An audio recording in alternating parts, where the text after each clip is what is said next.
hay que considerar, a ver, ¿esto está animado o desanimado? Digamos, para llegar a tener un cuadro como este, en donde prácticamente casi todo el cuadro está con miel o perculada, el poder llegar a este tipo de situaciones, pues es todo un proceso evolutivo en donde las abejas lo que están haciendo es colectar una reserva para tiempos difíciles y ese es el objeto de ellas, es colectarla y procesar ese jarabe, esos néctares, perdón, transformarlos en miel y guardarlos de una manera conveniente en alvéolos individuales, en donde están sellados con una capa de cera también, que es el opérculo. Y ahí pueden mantenerse en perfecto estado durante muchos años, porque el opérculo no es tan poroso. Es poroso, pero no es tan poroso. Entonces puede mantener y conservar muchas de las características de la miel dentro de ese empaque natural que sería el alvéolo. Bien, hay tres descubiertas a nivel mundial que determinaron el cambio de la industria apícola como industria. ¿Sí? La primera descubierta es la que hace Landstrom. Él, él idea la colmena de cuadros móviles basado en una observación que es el espacio de la abeja, que las abejas se mueven en un espacio que mida entre 5 y 9 milímetros. Ese es el espacio de la abeja.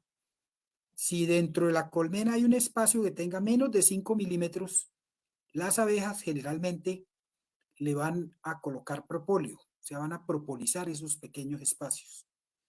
Y espacios que tengan más de 9 milímetros, ellas generalmente van a construir alvéolos de cera. Entonces, los corredores de la dentro de la colmena, en los panales o en las colmenas que conocemos nosotros, pues tienen esa medida entre 5 y 9 milímetros. Ahí está el espacio de la abeja. Esa es la primera gran descubierta que transformó la industria de la apicultura hacia una apicultura industrial como tal, ¿sí? Donde se, se pasó a producir algo así como 1.650.000 toneladas, una cosa increíble, y todos los años se produce más miel y todos los años el precio de la miel sube. ¿Qué quiere decir? Que hay una elasticidad para producir cada vez más miel porque el mercado está pidiendo eso. Entonces, este fue el primer invento grande, son tres que transforman la apicultura en el mundo. El segundo invento grande es el que realiza Mering. Johannes Mering, él en el año 1857, o sea, 5 años después, él tiene la idea de colocarle a las colmenas láminas de cera. Inicialmente eran láminas de cera lisa, que nosotros las podemos fabricar, digamos, con vidrios. Hay un profesor en la universidad, el profesor Cristóbal, que ideó fabricar láminas de cera usando vidrios martillados con forma de hexágonos de abejas y funciona también. Y hoy por hoy se utiliza la lámina de cera alveolada, en donde están en unos rodillos o en unas láminas de, de silicona, los alvéolos y la cera va a tomar la forma de esos alvéolos, tanto en las láminas que se producen con planchas de silicona o con rodillos que enfrentan esos alvéolos y van a labrar en la cera esa forma alveolada natural que tienen las abejas. El tercer gran invento y que modificó, que industrializó la apicultura en el mundo, es el que hizo Krunska en 1865. Vean cómo esos tres inventos pues tienen una diferencia de 13 años. Fue un boom que tuvo la apicultura en ese momento a nivel del mundo, pero en particular toda esta zona astrohúngara y, o sea, todo el imperio astrohúngaro que incluía Alemania también. Estos tres estas tres personas, aunque el Armstrong era de Estados Unidos, el origen de él es alemán. Bien, él, Kruska, yo ahí coloqué que son las láminas de cera, quedó mal. En realidad, Kruska lo que inventa es la centrífuga tangencial. La centrífuga permite el cambio, el procesamiento de la miel, sacar la miel, obtener la miel, cosecharla, sin destruir los panales. Entonces vean cómo estos tres inventos, tanto el de Armstrong con la colmena de cuadros móviles, como el de Mering con las láminas de cera alveolada, y el de Kruska con el invento de la centrífuga como método de extracción de la miel, los tres están centrados en no dañar los cuadros cuando se saca la miel, es decir, conservar la cera. En la clase de la próxima semana vamos a observar cuál es el valor energético de la cera y por qué es tan importante no destruirla, no dañar los cuadros. Entonces, dense cuenta que los tres inventos van dirigidos a lo mismo, es cómo hago yo para al manipular la colmena no destruir los panales.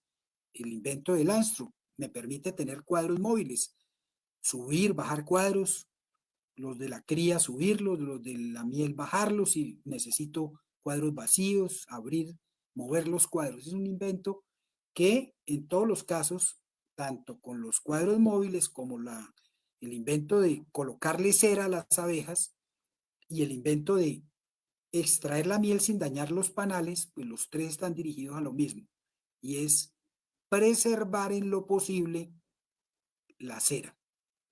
Y a eso vamos a dirigir estas charlas, porque la cera es un producto de la colmena, es una secreción de las abejas que les cuesta mucho desde el punto de vista energético. Y evolutivamente tienen esa ventaja de poder producir su propio hogar, que es la cera. Bien, los cuadros o las colmenas están fabricadas de cera que las propias abejas producen, transforman y las transforman esa cera en alvéolos de diferentes tamaños. Aquí tenemos los alvéolos, no hemos incluido los alvéolos que son las realeras donde se reproducen las reinas, ni tampoco estamos diciendo que la cera es importante para hacer los opérculos, tanto en los alvéolos que son para reina, como en los alvéolos que van a contener obreras, alimento, llámese alimento como miel, alvéolos que van a contener cría de zánganos también llevan en su opérculo cera. Los únicos alvéolos que no llevan opérculo son los alvéolos que contienen el ensilaje de polen, pero ese ensilaje de polen está contenido dentro de un alvéolo de cera. Siglo XXI y todavía no sabemos por qué una reina es capaz de colocar huevos fértiles que dan origen a obreras. De forma general, así ocurre. Huevos fértiles que dan origen a obreras en alvéolos pequeños, es decir, con un diámetro de aproximadamente en promedio 4.95 milímetros, y colocan huevos infértiles en alvéolos grandes, o sea, huevos que solo tienen N cromosomas, como dijimos en la reunión pasada, que ella coloca el huevo en alvéolos de más de 6,3 o de 6,3 milímetros y de ahí se originará un macho, que es haploide, con 16 cromosomas. Mientras que en los alvéolos pequeños, los huevos que ponga ahí serán fértiles, es decir, son huevos que tienen un espermatozoide que lo fecundó, es decir, tienen 32 cromosomas, de ahí se desarrolla una hembra, que sería la cría de obreras. Esos alvéolos pequeños son utilizados con tres fines: cría de obreras, como depósito de miel y como depósito de polen en su proceso de transformación del polen a pan de abejas. Mientras que en los alvéolos grandes, las abejas depositan solo dos cosas: o cría de zánganos, ahí es donde hacen la metamorfosis los zánganos, o como depósito de miel. Es muy difícil ver en condiciones normales que las abejas acumulen polen en alvéolos de zángano, de tamaño de zángano. Entonces, bien interesante, una cosa rara, pero es bien interesante. Hay una tendencia a que las colmenas que tienen lámina de cera tienden a producir y a construir alvéolos pequeños, es decir, alvéolos de obrera, mientras que las colmenas que no tienen lámina, las obreras tienden a construir más alvéolos de zángano. Pero es una verdad a medias. Ahorita miramos por qué.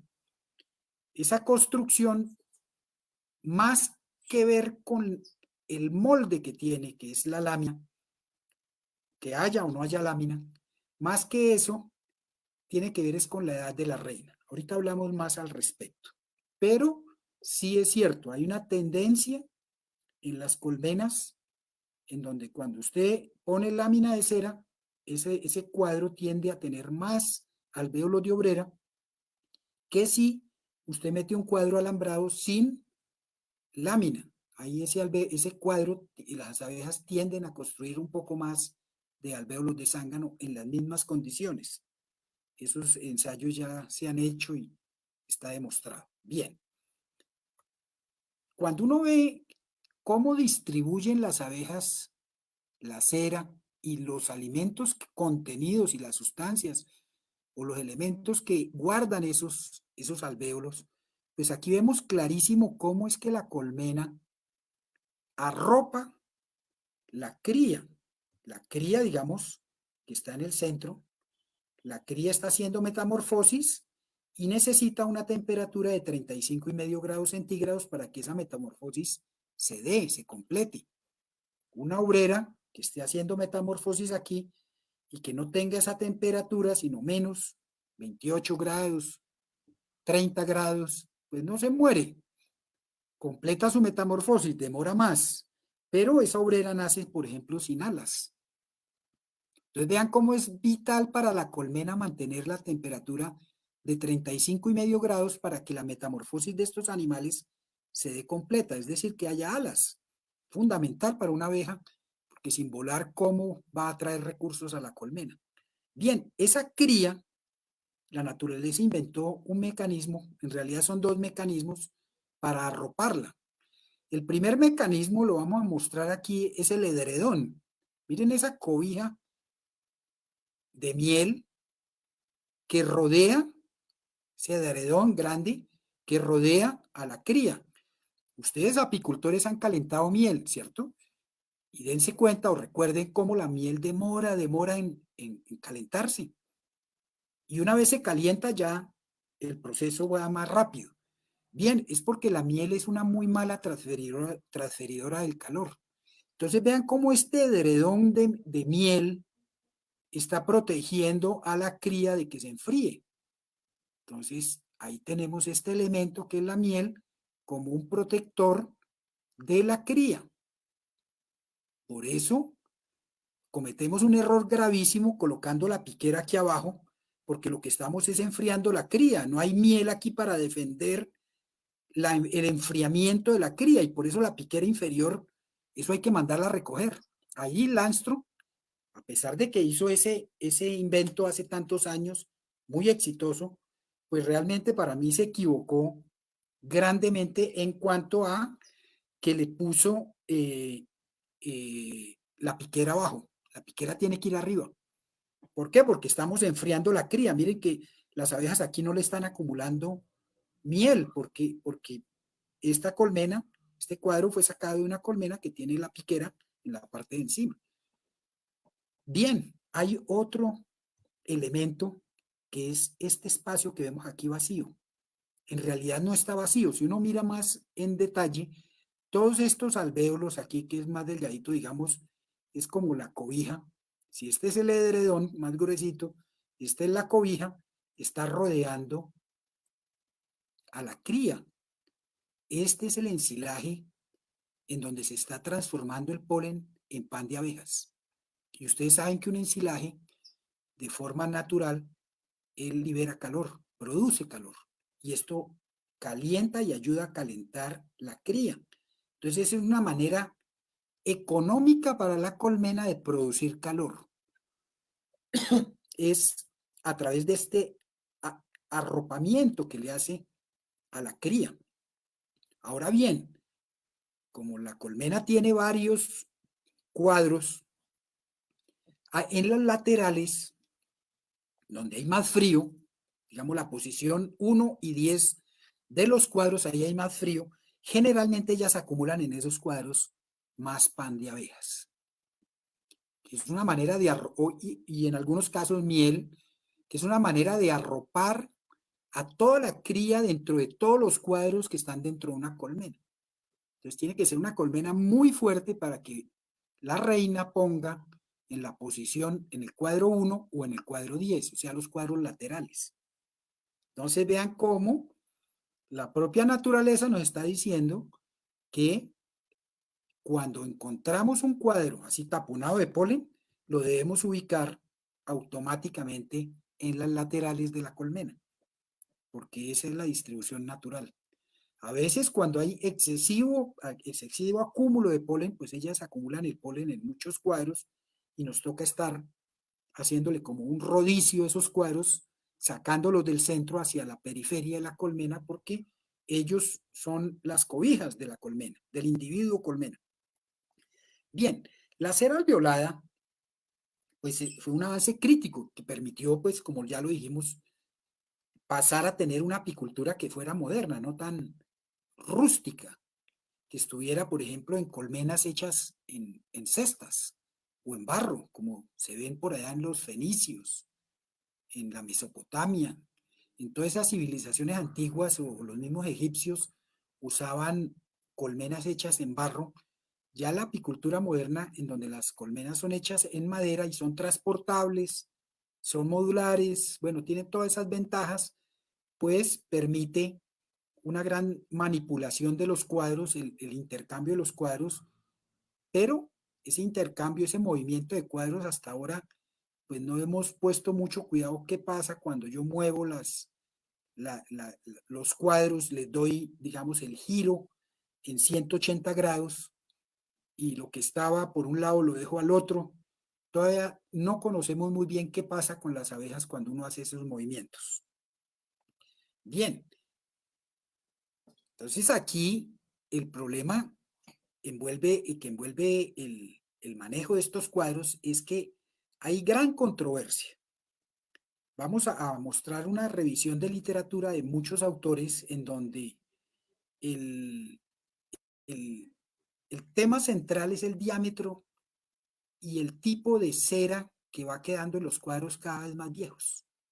Entonces, una manera de controlar que el alvéolo fuera más grande, según este autor Winston, él siempre está promoviendo que a las abejas italianas, cárnicas, melíferas, sículas, por allá de Siracusa, la isla de Siracusa, o abejas de tipo europeo, como caucásicas, por allá de Rusia, o Apis mellifera mellifera de las alemanas. En todos esos casos, él promovía estar suministrando siempre, cada año, cera estampada nueva, de tal manera que las abejas todos los años tenían alvéolos con cera estampada nueva que tenía en realidad más de 5,5 milímetros de diámetro, o sea, son alvéolos grandes. El que observó que en esos, las abejas desarrolladas en alvéolos grandes tenían probóscides más largas, es decir, podían llegar mejor a las corolas, podían pecorear mejor los néctares de las flores, eran abejas más grandes en tamaño, podían cargar más cantidad de néctar, más cantidad de polen, entonces que eran unas abejas más productivas por esos detalles. Eso dice este autor, Winston, un tipo famosísimo de Estados Unidos que trabaja el tema de apicultura. Bien, pero hay, así como hay gente que está a favor, por ejemplo, hay otros que no están a favor. Por ejemplo, Lusby y Erickson, ellos encontraron que las colmenas a las cuales se les colocaba un, un panal, perdón, un cuadro que no tenía panal, no tenía cera alveolada, sino que ellas mismas construían el panal, esas abejas europeas con cuadros sin lámina de cera, sino que ellas construían el alvéolo al tamaño que ellas necesitaban, tenían significativamente menos enfermedades y sobre todo menos infestación con varroa. Y eso tiene una lógica. Hoy por hoy se sabe, y en Europa hay una corriente muy fuerte de apicultores en donde ellos no colocan cera. Y si colocan cera, es una cera que tiene menos de 5 milímetros de diámetro en el panal. Porque observaron que existe una correlación alta y positiva entre el tamaño, en el diámetro del alvéolo y la cantidad de varroa. Y eso tiene lógica. Si el alvéolo es muy grande, pues va a sobrar un espacio entre la pupa que se está desarrollando ahí y el alvéolo, y ahí la varroa se va a poder desplazar, va a poner huevos, las hijas y los hijos van a poderse reproducir más fácil, y cuando la abeja que se está desarrollando ahí tiene un tamaño que es más ajustado al tamaño del alvéolo, pues esas varroas no se van a poder movilizar tan fácilmente. La varroa pone sus huevos y ese primer huevo que pone, que es un macho haploide con 7 cromosomas, él va a querer copular a las hermanas. Lo que pasa es que esa varroa se está moviendo en el panal, dentro del alvéolo. Entonces, eso es como un mar para una varroa. Encontrar ese varroa macho a su hermana para copularla, pues es un problema. Y si esa larva está muy ajustada contra las paredes del alvéolo, el desplazamiento va a ser menor. Y es lógico, Lusby y Erickson encontraron eso, que todas las colmenas que tenían alvéolos más pequeños, es decir, del tamaño que las abejas necesitaban, no el tamaño que a nosotros como apicultores se nos ocurre que es el de las abejas, como sí decía el anterior autor, pues esas colmenas eran menos infestadas de varroa. Entonces es muy interesante esa observación que hace Lusby y Erickson. Entonces, el problema del tamaño del alvéolo, ¿cierto? Vuelve Lusby y con este trabajo demuestra que abejas o colmenas que tenían 10 alvéolos en 4,5 centímetros de panal, la infestación era entre 0 y 7% de varroa, ¿cierto? Mientras que colmenas en donde había 5, o sea, más pequeñitos, en 5 centímetros, 10 alvéolos, perdón, alvéolos más grandes, un poquito más grandes, y miren la diferencia, es 1 milímetro para 10 alvéolos, o sea, 0,1 milímetros por alvéolo, eso es una décima de milímetro más grande, ya la infestación con varroa subió entre 10 y 11%. Entonces, fuera de eso, esas abejas necesitaban constante control de enfermedades secundarias, o sea, tocaba dar antibióticos, tocaba dar otros suplementos, porque esas abejas eran más enfermizas. Al tener más varroa, van a tener más virus, van a tener más hongos, van a tener más bacterias, por el tema de que los alvéolos eran un poquitico más grandes, era una décima de milímetro más grandes y ya subió el nivel de infestación con varroa en abeja adulta de 10 a 11%. Mientras que con alvéolos pequeños la infestación era tan solo de 0 hasta máximo 7%, siempre era menor. Bien, entonces el uso de cuadros con diámetros que eh, tuvieran un diámetro más adecuado para las abejas, pues reducía grandemente el nivel de infestación. ¿Qué ocurrió? Miren este experimento también de Lusby y otro autor que es Flotum con abejas europeas, en donde él utilizó alvéolos de 5 milímetros y hubo entre 4,3 y 10% de reducción en en ese tamaño, pasando de 5,22 bajarlo a 5, eso representa más o menos ese porcentaje, él incrementó la viabilidad de la cría y la productividad de la colmena.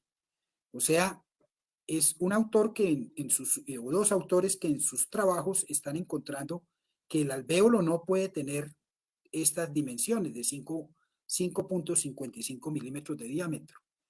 Por eso nosotros como apicultores que estamos comprando láminas de cera, lo primero que tenemos que hacer, ahorita Giovanni nos dice qué es lo que tenemos que hacer. En el almacén donde vamos a comprar las láminas de cera, tenemos que ir armados de una regla de 1 metro, y ahorita Giovanni les explica cómo hacerlo. ¿Por qué? Porque definitivamente las ceras alveoladas con rodillos para abejas europeas no nos sirven para nuestras abejas africanizadas. Nuestras abejas son más chiquitas. Una abeja europea le pesa a usted 120 miligramos tranquila. Una abeja africanizada, de las que hemos nosotros seleccionado por años, máximo nos están dando 105 miligramos. Y una abeja silvestre africanizada está pesando por ahí 95 miligramos. Y he visto con 85 miligramos. O sea, son abejas pequeñas. A esas abejas pequeñas no les podemos poner cera labrada con rodillos para abejas europeas. Y eso es importante descubrir eso. ¿Dónde compro yo la cera? Para poder, porque todas las ceras pueden ser cera perfecta, 100% cera, pero si el panal va con un alvéolo, con un diámetro de alvéolo muy grande, ellas van a construir el panal de manera irregular. No va a ser una buena construcción. Bien. Entonces, durante este proceso de africanización, los brasileros se dieron cuenta, está este trabajo de Cosenza y Batista, dos brasileros, imagínense, año 74, o sea, hace más de 35 años, se dieron cuenta que las abejas africanizadas pues eran más pequeñas que las abejas europeas. Y ya definieron, oiga, las abejas africanizadas, el tamaño del alvéolo, el ancho del alvéolo, debe ser de 4.74 milímetros. Entonces, una abeja africanizada que no había sido seleccionada para tamaño de abeja, entonces el alvéolo era bien pequeño, era de 4.74. Incluso ellos hablaban de que la profundidad del alvéolo era menor. O sea, en lugar de meter 10 cuadros por cámara de cría, ellos metían 11 cuadros por cámara de cría. ¿Por qué? Porque eran abejas mucho más chiquitas, abejas de 85 miligramos. Entonces, eso hacía con que en esa colmena cupieran 11 cuadros y no 10 como son las colmenas nuestras. Y les funcionaba porque eran abejas más chiquitas.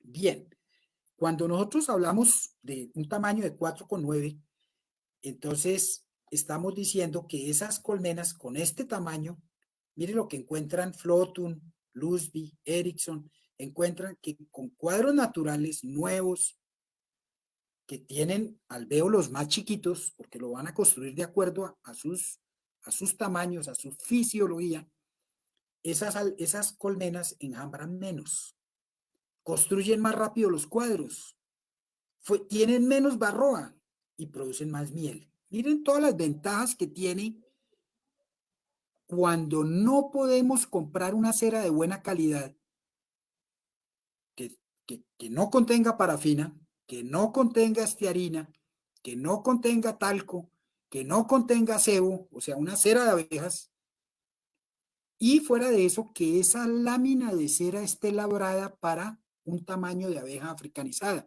es decir, de máximo 4.9 milímetros, máximo. Entonces, en esos casos, uno debe trabajar ese tipo de cera porque nos lleva ventajas.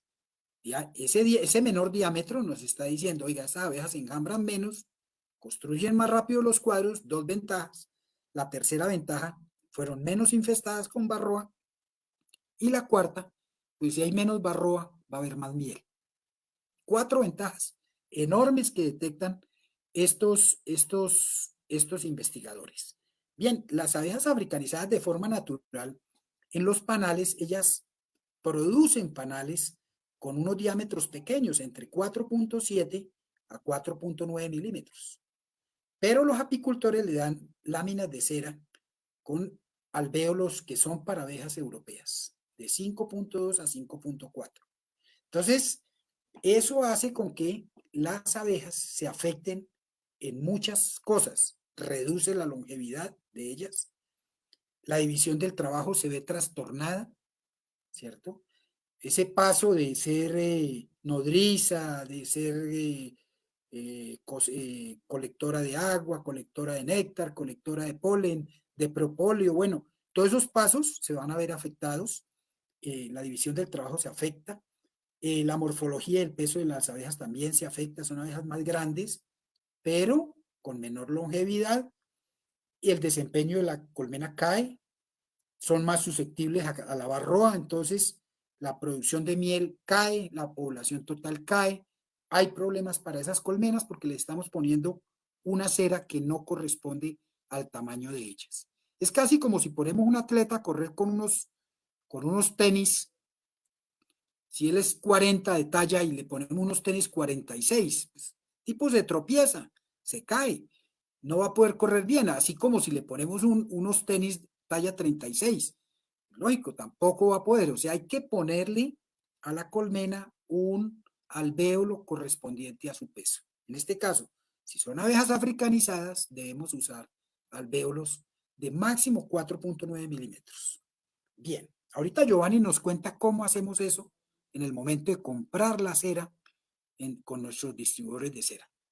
Bien, ahora otro paradigma. Dice, oiga, todos los técnicos dicen, oiga, la cera hay que cambiarla. Medio se pone morenita, hay que cambiarla. Y dicen, no, es que, por ejemplo, están estos autores, Dadán e hijos. Este es un libro que es la Biblia, es gordísimo, eso parece, yo le digo que es la Biblia de las abejas, porque es igual de gordo una Biblia.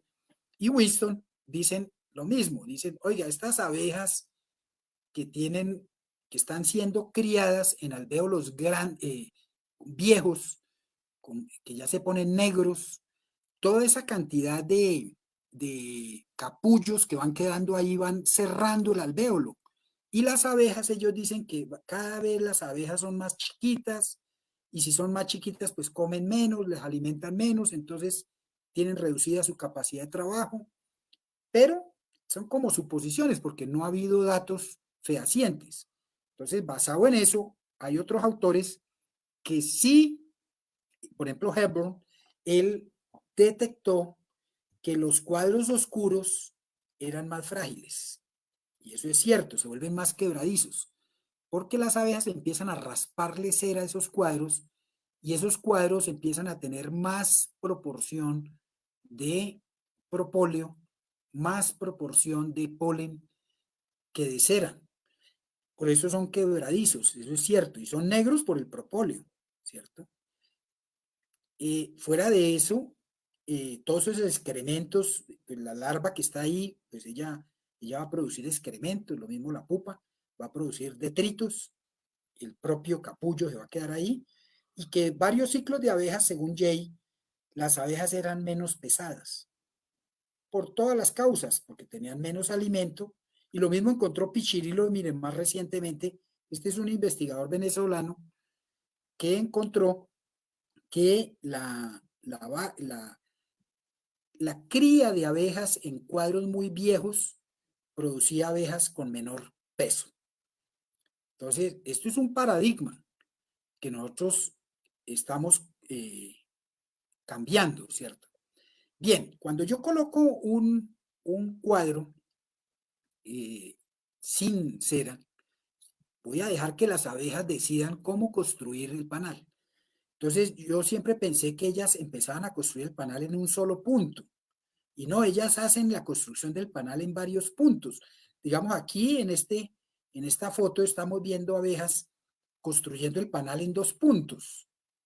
Y ellos van juntando el panal de manera, eh, va creciendo hasta que llegan y se juntan los puntos, ¿cierto? Va cerrando el panal y al final queda cerrado.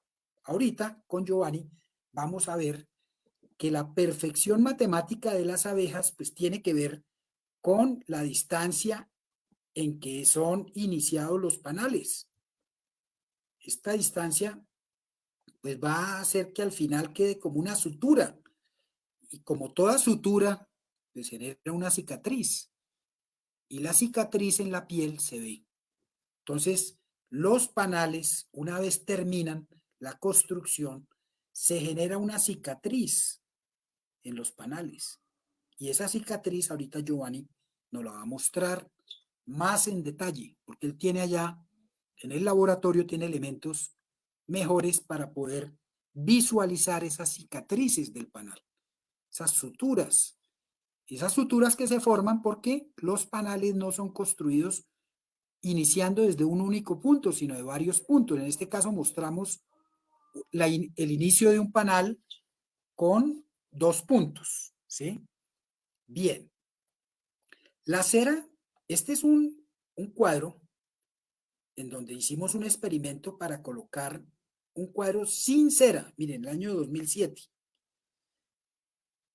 No hay un solo alvéolo de zángano. Me imagino que ustedes se preguntarán por qué. Entonces, vean cómo ese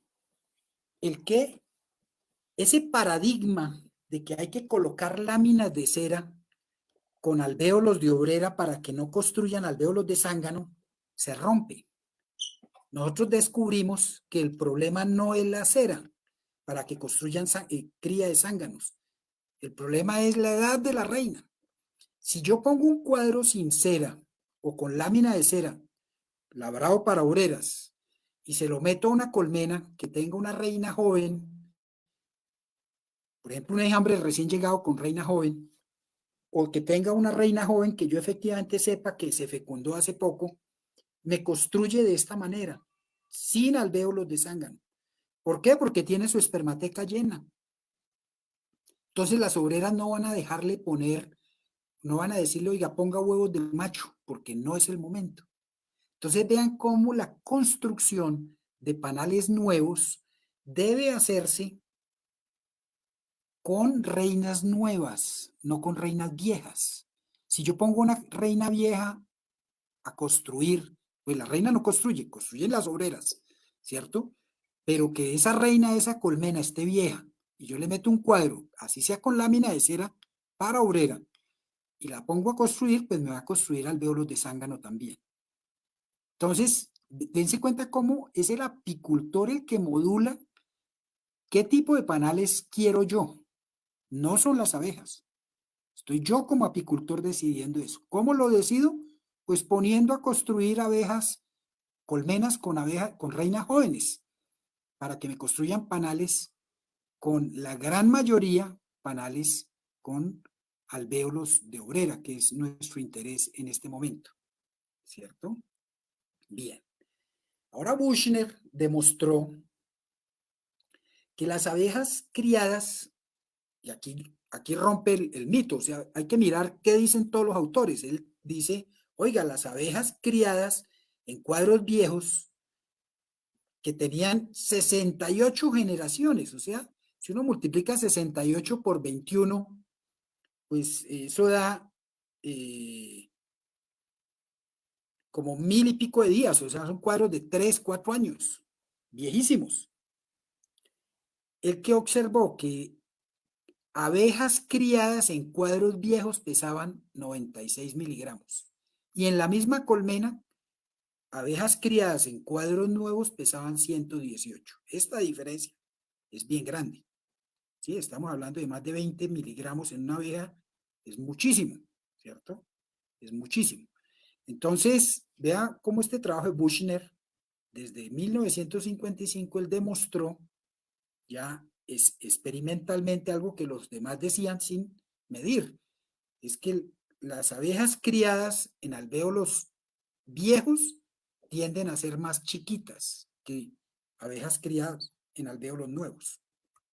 Bien, esa disminución, según este autor, Abdellatif, dice que esa disminución de espacio hace que por estar muy gruesa la pared del alvéolo, esos cuadros negros, que las abejas pues dejen de alimentar esa larva y entonces ella rápidamente va a pasar a la fase prepupal, o sea, ya no la van a alimentar más porque las abejas alimentan son larvas, a las pupas no las alimentan, y entonces de tal manera que esa pupa recibe menos alimento y entonces ellas van a desarrollarse menos, que probablemente es por eso, por esa disminución en el espacio que no cabe, mejor dicho, comida y que esa larva no la dejan desarrollarse completamente, sino va a ser subdesarrollada, ¿cierto?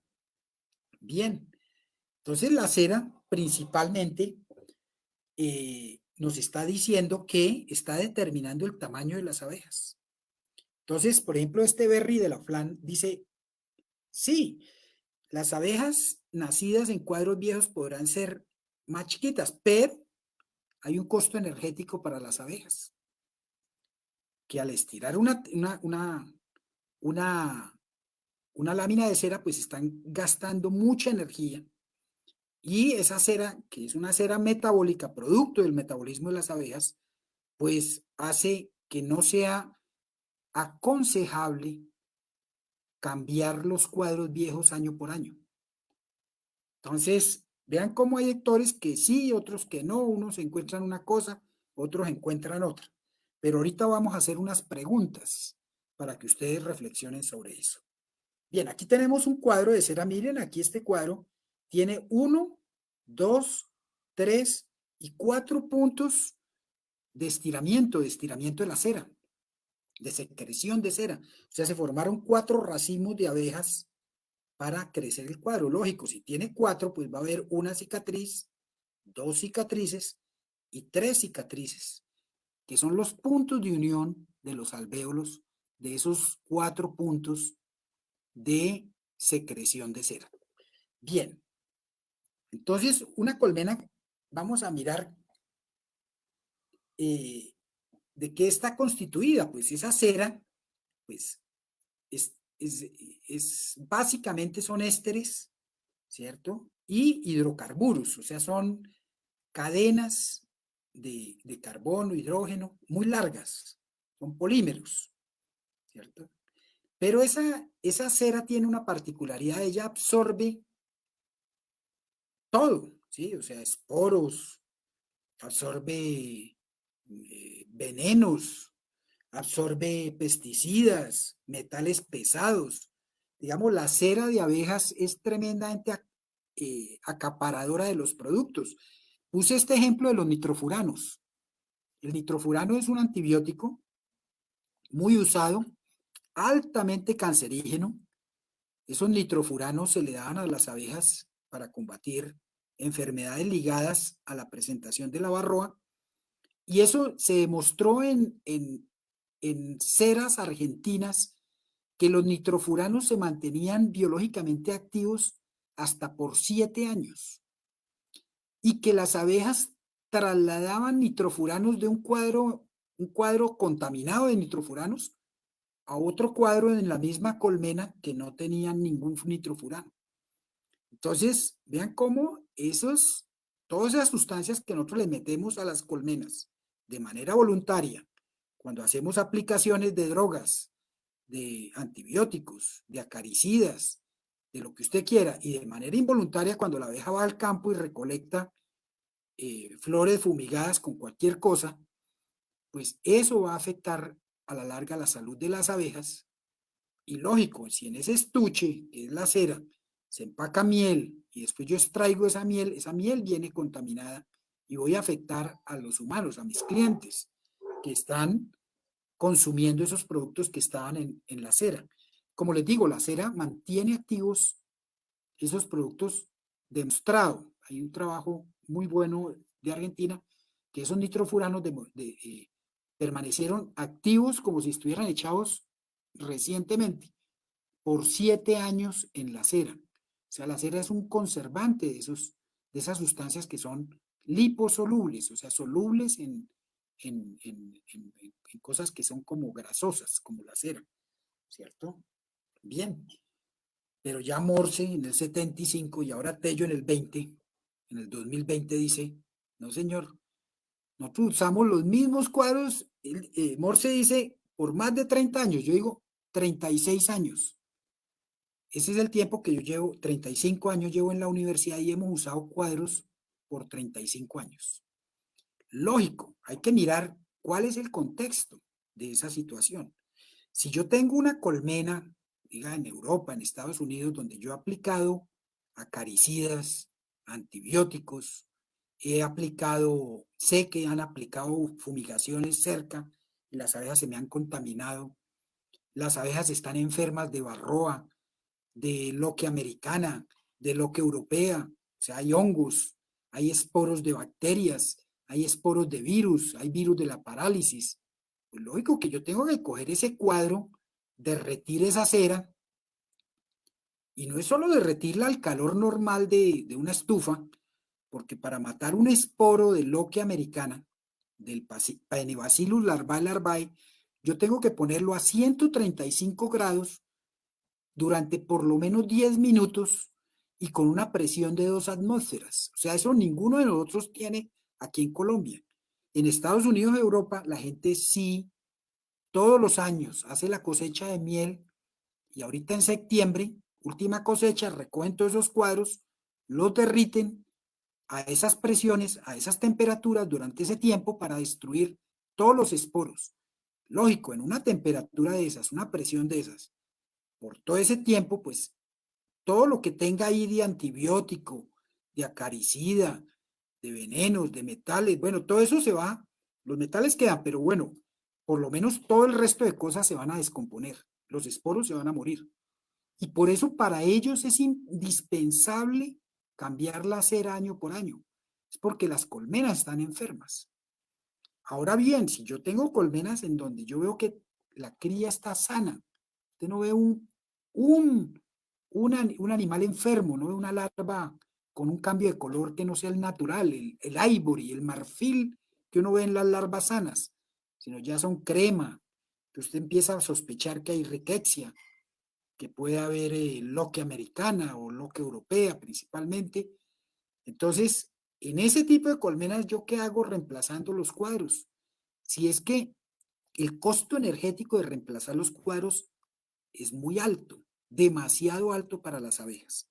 Entonces, yo digo, al igual que Morse, estoy de acuerdo que nosotros debemos usar los cuadros viejos, no hay problema.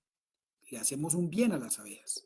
Pero en el contexto en donde las abejas son sanas, si las abejas están enfermas y yo veo que se me enferman y todo, esos cuadros los tengo que derretir. Mínimo tengo que hacer eso. Porque yo hago una pregunta y he tenido enjambres ahí en diferentes sitios que uno los ubica y sabe y lo tiene ahí. He tenido enjambres de 40 años.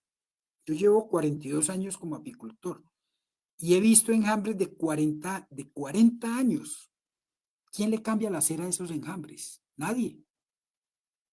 Y esas abejas yo las veo de un tamaño normal. Y es más, nosotros allí en Marengo que podemos pesar las abejas con una balanza miligramera, podemos constatar permanentemente que las abejas en promedio, no importa si nacen en un cuadro viejo o nuevo, pesan lo mismo desde el punto de vista estadístico. Habrá unas más pesadas, otras menos pesadas, pero cuando hace un análisis de varianza de esos pesos, encuentra que no hay diferencia.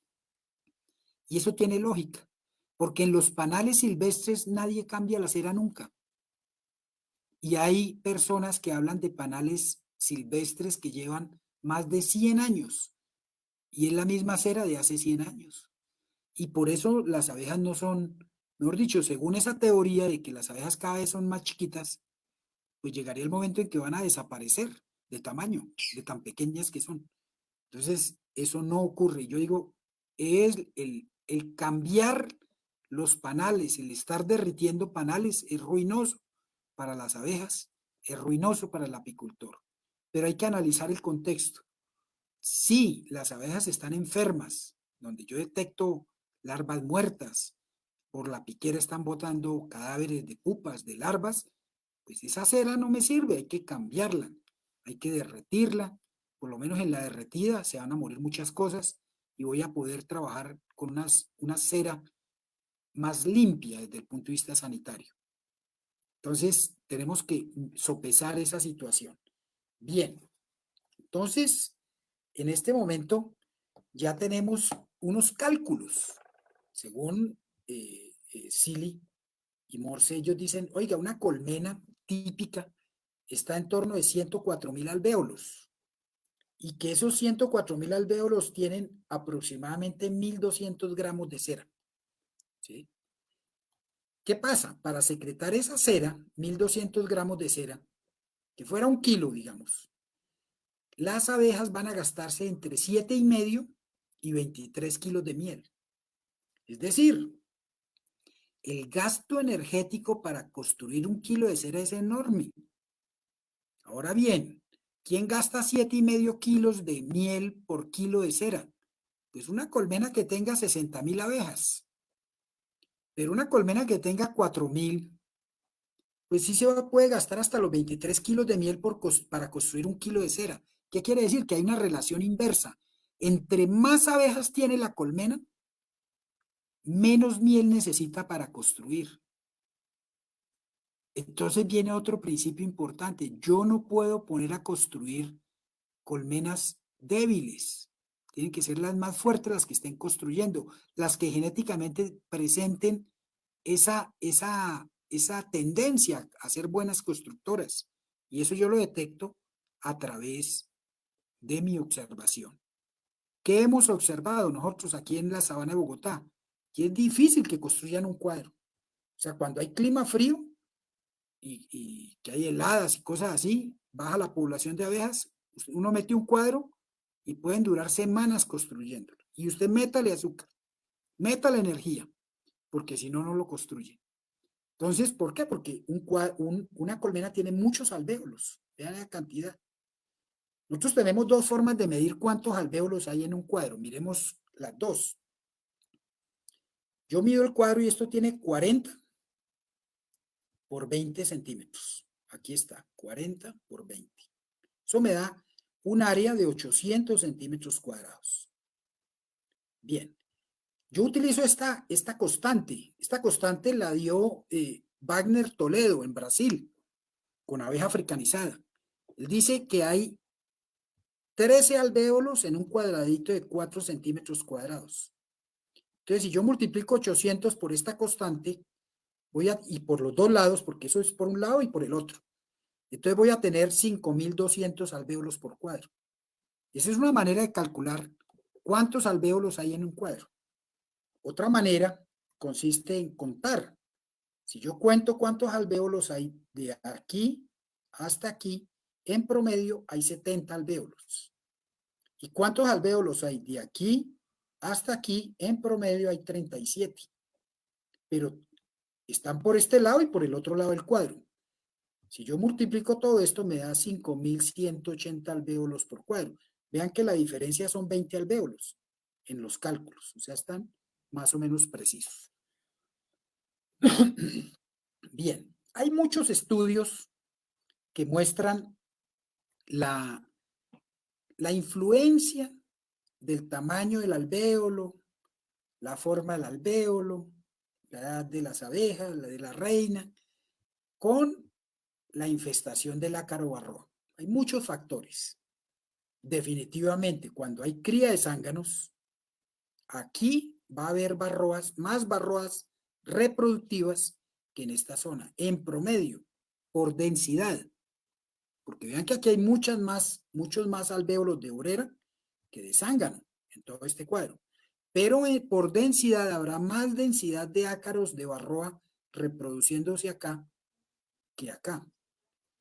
Entonces, basado en eso, los apicultores cometen un genocidio, cometen un error pero garrafal que tendremos que explicar en otra oportunidad, que creen que matando la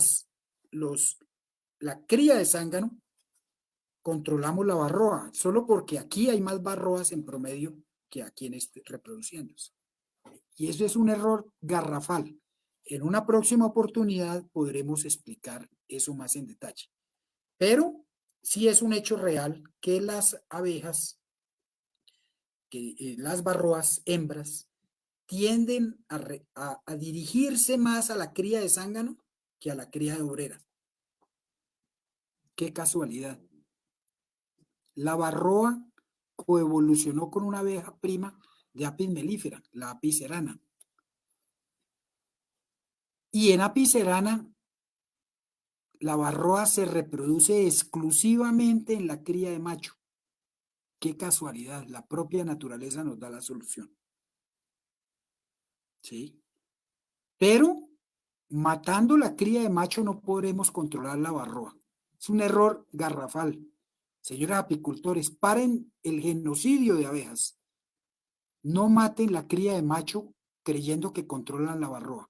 Más adelante tendremos que hacer un programa para explicar el porqué de eso, de lo que yo estoy diciendo. Bien,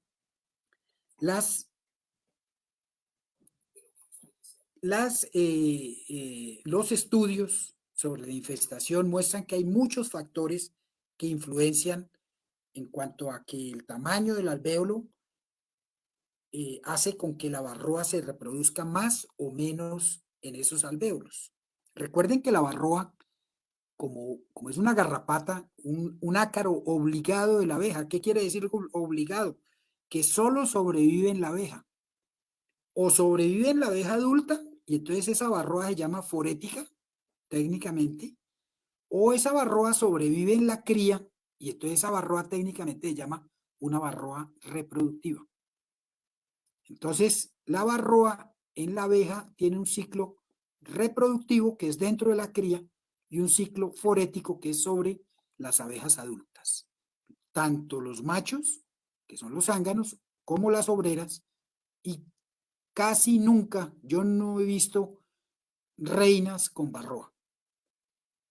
Tampoco he visto que las varroas se reproduzcan, o sea, su reproductiva, o la hacen en la cría de zánganos, o la hacen en la cría de obrera, pero nunca lo hacen en un alvéolo de celda real. O sea, la varroa instintivamente sabe que si se mete a un alvéolo de celda real, esa reina va a nacer a los 16 días y ella no va a alcanzar a cerrar el ciclo y no va a poderse reproducir. Vean cómo la naturaleza es perfecta. El zángano dura 24 días. Entonces es mejor para la varroa meterse a reproducirse en una celda de zángano que no en una de obrera, porque va a tener más oportunidad de reproducirse bien. Vean cómo la naturaleza nos está indicando el camino. Pero no puede ser destruyendo la cría de zánganos la manera de controlar la varroa. ¿Listo? Bien, entonces, una fase crucial en el ciclo de vida de la varroa, ¿sí?, es cómo escoge esa varroa en qué alvéolo se va a reproducir.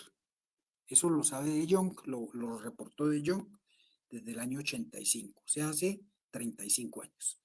Bien, Pichirilo y De Jong, que Pichirilo Fuchs, ¿sí?, encontró que siempre había mayor ocurrencia de varroas en alvéolos grandes, es decir, de zánganos, que en alvéolos de obrera. Ahora, estos autores brasileros, De Jong, Mesach, González, Morse si era gringo, ellos encontraron que el ácaro tiene varios elementos decisorios para ver a qué alvéolo entra. Uno, el primero es la edad. ¿La edad de quién? No de él, porque el ácaro ya está adulto, es una hembra adulta, fecundada, ella va a reproducirse. La edad de la pupa, de la larva donde se va a introducir. O sea, pocas horas antes de ser operculada, ella se mete a esa larva. ¿Cómo sabe que esa larva tiene esa edad? Porque la larva ya empieza a emitir unas señales químicas.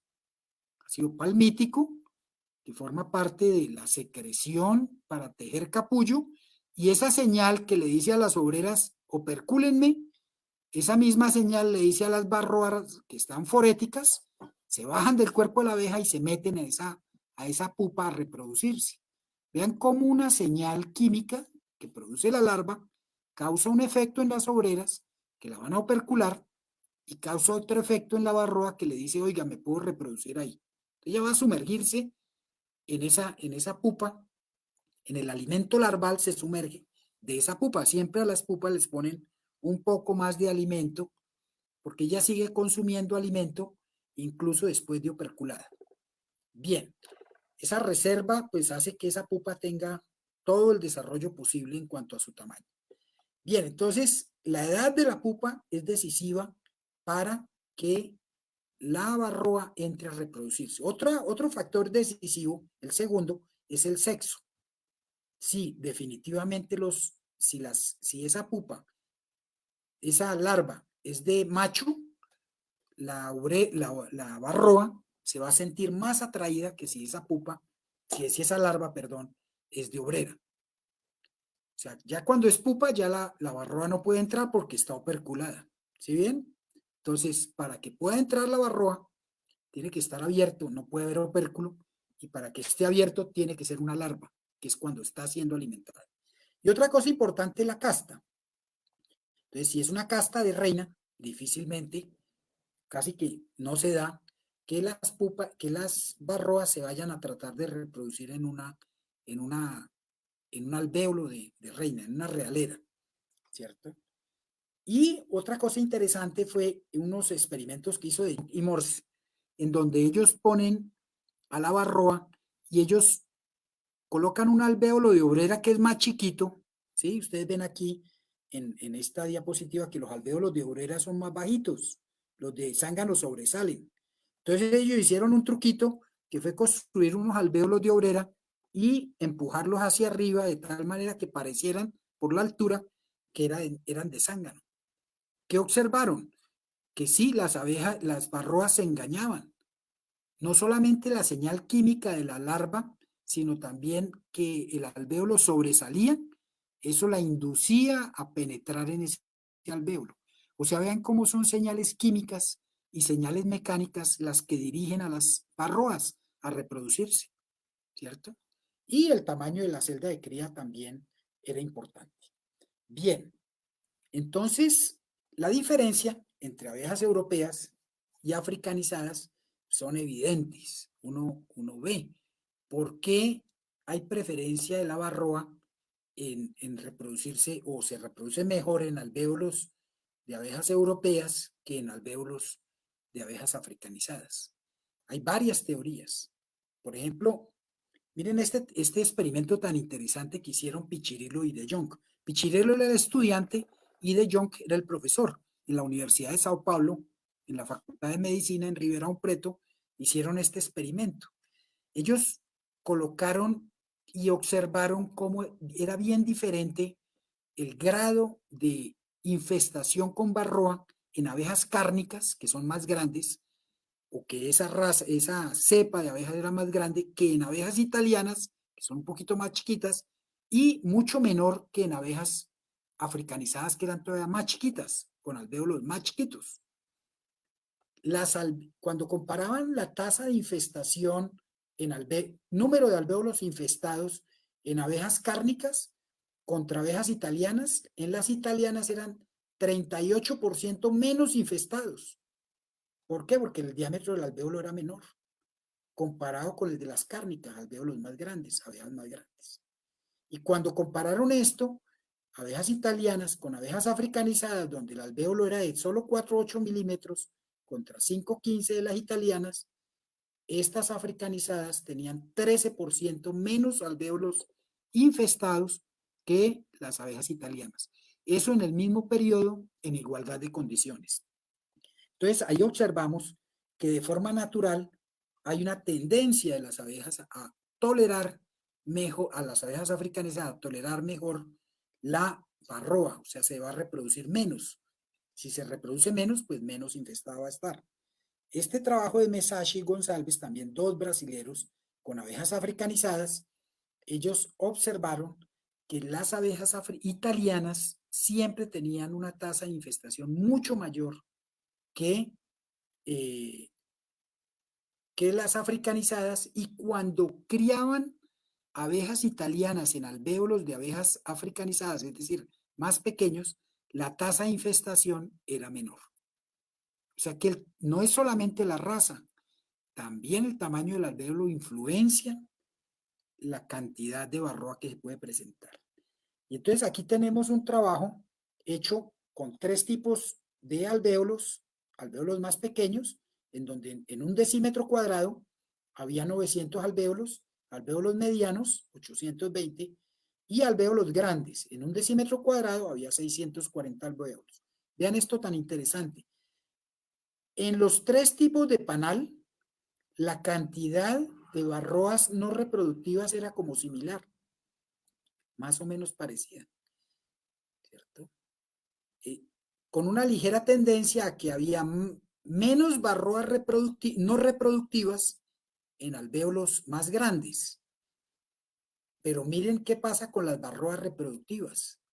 Había menos barroas reproductivas en alvéolos pequeños que en alvéolos grandes, mucho más barroas reproductivas. Vuelve y se repite los trabajos previos, que las barroas, por tener más espacio entre el cuerpo de la pupa que está ahí desarrollándose y el alvéolo, pues se pueden reproducir mejor en alvéolos grandes que en alvéolos pequeños. Entonces cometemos error al utilizar ceras estampadas con rodillos para abejas europeas.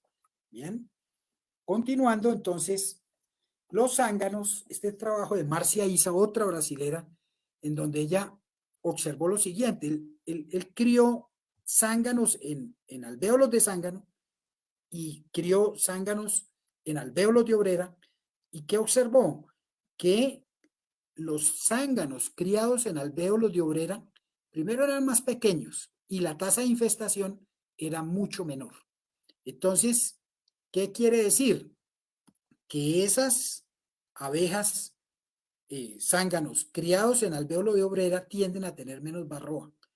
Además de eso, ya encontró que las obreras criadas en celdas de zángano eran más infestadas que las obreras criadas en celdas de obrera. Entonces, ¿qué quiere decir? Que sí debe haber un factor inherente en la larva del zángano para que cause esta diferencia. Bien, Erickson vuelve y juega. Él observa que 40% de las colmenas que tenían alvéolos pequeños sobrevivieron a la varroa, ¿sí? Mientras que la mayoría de abejas que tenían alvéolos grandes no lograban sobrevivir a la varroa. Y este trabajo hecho por el mismo Erickson en abejas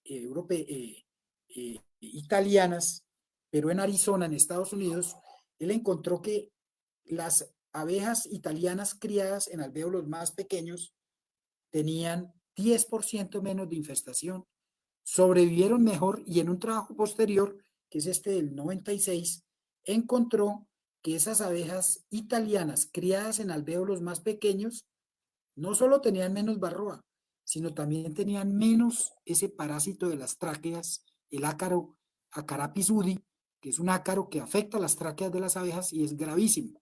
En mora de llegar a Colombia si seguimos trayendo reinas europeas entre el bolsillo.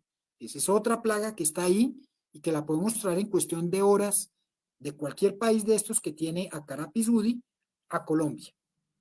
¿Cierto? Bien.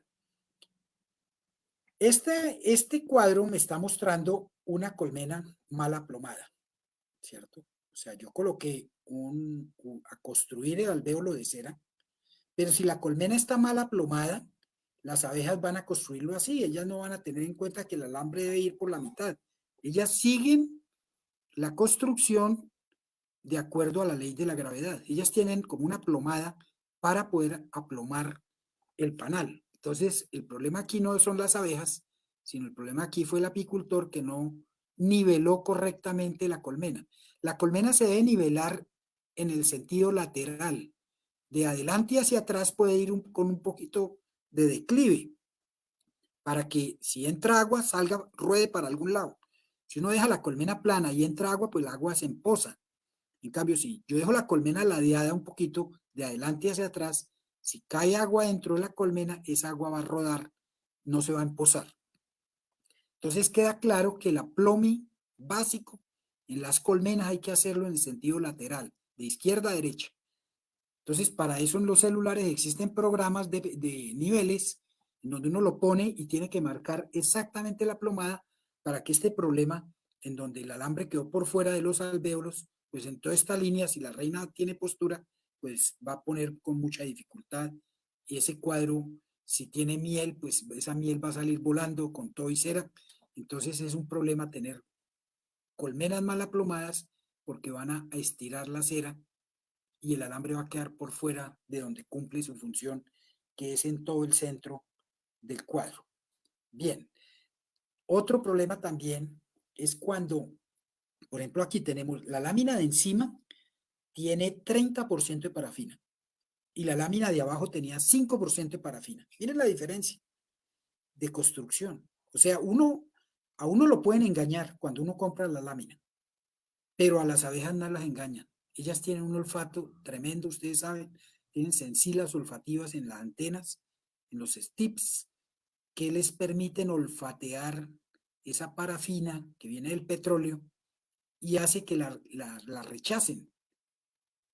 Mientras que si un cuadro tiene solo 5% de parafina, primero la lámina es mecánicamente es mejor porque es como aguanta mejor el manipuleo y demás. Y miren cómo las abejas la pueden construir bien.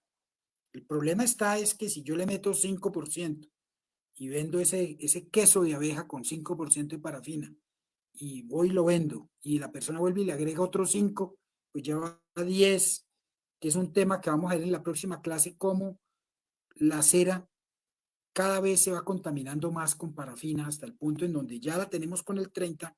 Esto es lo que pasa con las abejas. Van a construir panales amorfos. Entonces, no cumple su cometido. Y en esos casos, yo es lo que estoy diciéndole a los apicultores, no le ponga cera, no le ponga lámina, no gaste la plata en eso. Es preferible dejarlo sin lámina, botarle ese cuadro, poner ese cuadro en una colmena con una reina joven para que construya 100% de alvéolos. Bien, pasando ya para poder ahorita dar el cambio rápidamente a Giovanni, volvemos a lo mismo. La relación miel-cera es de 27-1 en colmenas débiles, en colmenas fuertes. Esto puede bajar, aquí quedó 20, es 7-1 en colmenas fuertes, 7-1. Y un cuadro lanzo puede contener 2 kilos de miel con tan solo 100 gramos de cera. O sea, la relación es de 1-20. Dense cuenta cómo, que es un tema que vamos a ver en la próxima clase, ¿cierto? Cómo las abejas tienen que producir estas escamas de cera. La abeja tiene 8 glándulas, cada abeja que está secretando cera, ella va y forma un racimo de abejas, que lo vemos acá, secreta sus 8 escamas, hace esa operación durante 1 minuto, solo secreta esas escamas y sale el clúster. ¿Para qué? Para consumir miel, microvibrar los músculos, calentarse y vuelva a repetir la operación. Cada laminita de estas de cera, cada escama de cera pesa 1 miligramo. ¿Qué quiere decir? Que para construir 1 kilo de cera, se necesitan 1 millón de estas escamitas. Y si cada abeja produce 8, pues ¿qué quiere decir? Que se necesitan 125,000 veces que hayan grupos de abejas en edad para secretar cera, produciendo la cera. ¿Ven ese esfuerzo titánico que tienen que hacer las abejas? Ya desde aquí voy a dar el cambio a Giovanni con lo siguiente, que es una intervención para una próxima clase. Es la perfección matemática de los alvéolos, en donde las abejas construyen alvéolos casi perfectos. Ahorita Giovanni nos va a mostrar que no son perfectos, son casi perfectos, pero son alvéolos en donde una pared es común a 2 alvéolos. Una pared es común a 2 alvéolos. Entonces, eso permite un ahorro de material importantísimo que es tan costoso para las abejas. Otra cosa importante es que 3 lados que se juntan acá van a coincidir con el vértice del lado opuesto. Entonces aquí, 3 lados del lado opuesto coinciden con el centro del alvéolo de este lado. Entonces ese tema lo vamos a tratar a profundidad. Y importantísimo es que las abejas construyen los alvéolos de un corte lateral del cuadro. Entonces, estos alvéolos, si ven que están enfrentados, el centro de este lado es el vértice de los 3 de este otro lado. Bien, ahora estos alvéolos no son construidos en 90 grados, sino tienen un ángulo de 12 grados con respecto al horizontal. Y eso no es en vano, porque aquí en este alvéolo, en este momento hay un huevo, hay cría, pero aquí podría haber miel también. Entonces, con esta estrategia de no construirlo así, sino con este pequeño desnivel, la miel no se derrama, le van a opercular de abajo hacia arriba. Bien, Giovanni, el público es suyo. Por favor, le doy el cambio. ¿Sí? Nos vemos el próximo jueves, 7 de la noche. Ahí va Giovanni.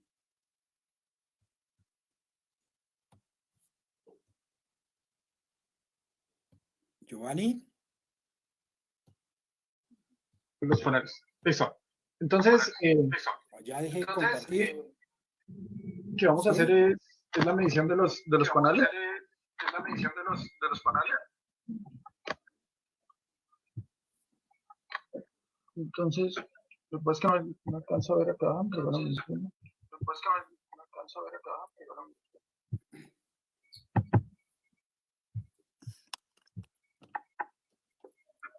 Doc, pone la pantalla grande, por favor. Doc, pone la pantalla grande, por favor. Pantalla grande. ¿Así? ¿Así? ¿Ahí? Sí. La otra. Perdón, Giovanni, ¿ahí? La otra. ¿Cuál otra? Ah, la suya. ¿No? Me sé cuál otra pantalla. Digamos, listo.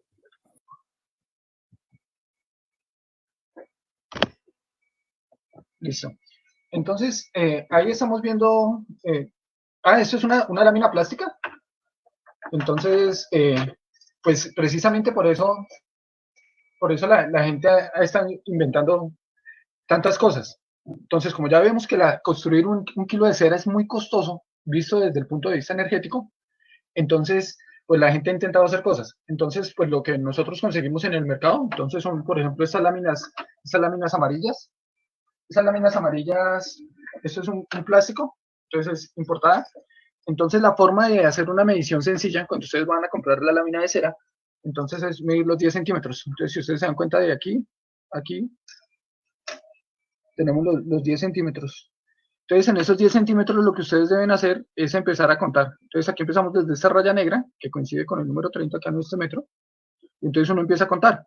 Entonces, uno cuenta 1, 2, 3, 4, 5, 6, 7, 8, 9, 10, 11, 12, 13, 14, 15, 16, 17, 18, 18 y medio alvéolos. Entonces, esos 18 y medio alveolitos, ya el profe, ya ahorita les comenta. Esta es una lámina de cera para abeja africanizada. Pues la vamos a poner acá encimita. Vamos a hacer coincidir las rayas.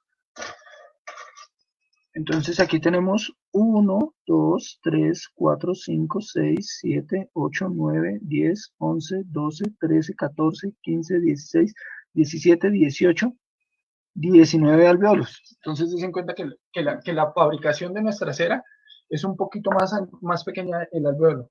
Y si nos lo comparamos con la cera de zángano, entonces vamos a poner la cera de zángano. Cuando nosotros lo comparamos con la cera de zángano, entonces en la misma distancia, acuérdense que el zángano, como es más grande, necesita un mayor espacio para hacer la metamorfosis. Entonces vamos a calcular. Entonces vamos a empezar, lo vamos a poner acá de frente. Y vamos a contar, aquí nos hace falta un alveolito más. Vamos a contar por este renglón. Entonces, 1, 2, 3, 4, 5, 6, 7, 8, 9, 10, 11, 12, 13, 14. 14 y medio alvéolos. Entonces, se den cuenta que el zángano necesita más espacio, entonces van a requerir la colmena un mayor espacio para producirla del zángano. Y lo otro es que el alvéolo de zángano, ustedes se dan cuenta que el alvéolo de zángano es mucho más profundo. Más o menos estos alveolitos deben estar más o menos por ahí en unos 12 milímetros. Entonces, den cuenta que a medida que tengan la necesidad de las obreras, pues van a tener un diferente volumen. Entonces, si nosotros quisiéramos medir el volumen, pues tocaría utilizar una micropipeta. Entonces, la micropipeta es la que nos va a permitir es medir el volumen que puede llegar a tener ese alveolito. Entonces por ejemplo, vamos a llenar uno de los de zángano. Entonces aquí tenemos la pipeta, tenemos la micropipeta y vamos a empezar a medir. Vamos a colocarle 250, ya les muestro. Regálame, cambio esta pantalla un segundito. Vamos a medir el volumen del alveolo.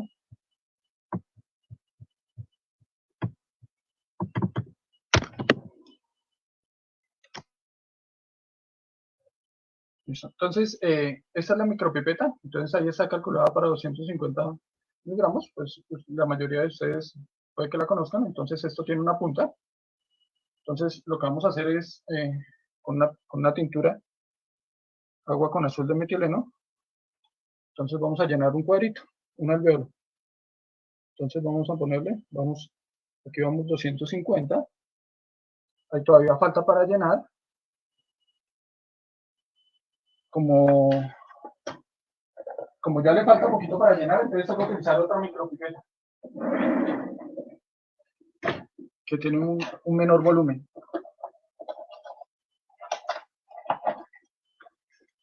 Entonces, por lo general en los laboratorios, pues cada una de las puntas, dependiendo del volumen que necesiten recolectar, entonces van los diferentes tamaños. Entonces, esta es diferente, entonces aquí en esta tiene 10.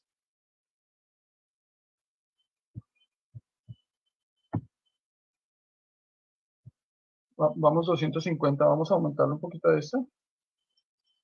Vamos a ponerle 50.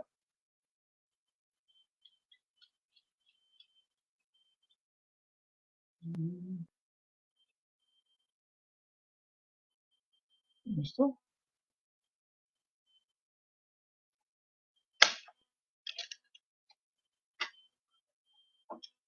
Perdóname un segundo, estamos acá con la micropipeta.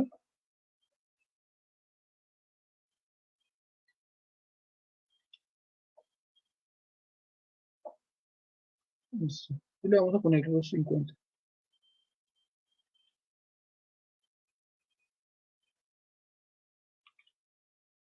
Le hace falta un poquito menos, entonces vamos a ponerle 250 y 50, vamos 300.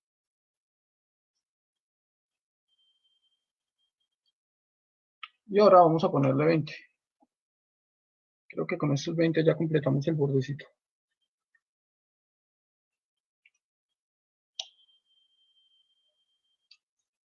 Si alguien va haciendo la suma, por favor. Y ahora vamos a ponerle 10. Listo. Ese es el volumen de un alveolo de zángano. Entonces íbamos ¿cuánto? 250. Porfa, si alguien me ayuda con las cuentas. Cuando nosotros miramos una realera, pues nos damos cuenta de que la reina necesita un mayor volumen. Acuérdense que un zángano podría estar naciendo más o menos de 230 a 240 miligramos. La reina también puede llegar a pesar al momento de nacimiento entre 180 a 200 miligramos. El zángano es más gordo, más robusto. Pero des en cuenta que mientras que el zángano tenía una altura de 12 milímetros, para la reina ya tiene una altura muchísimo más grande, más o menos si miramos, podría llegar a más o menos 19 milímetros de profundidad. Y entonces, si quisiéramos medir el volumen de la realera, entonces vamos a... El de la reina, claro, como es mucho más grande, de una vez vamos a poner un poco más. Entonces vamos a empezar con 500.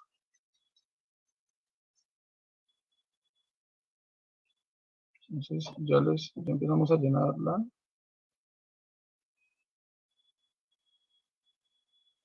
Vamos a ponerla aquí paradita.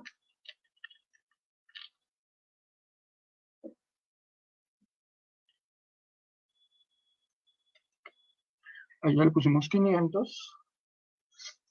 Pongámosle 200.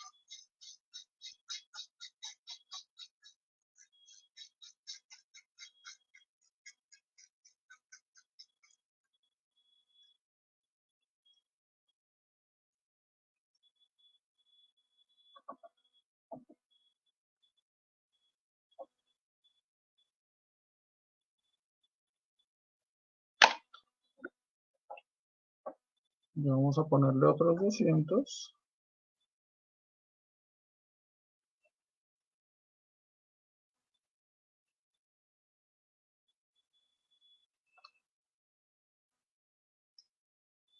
Entonces ya vamos 500, 200, vamos 700.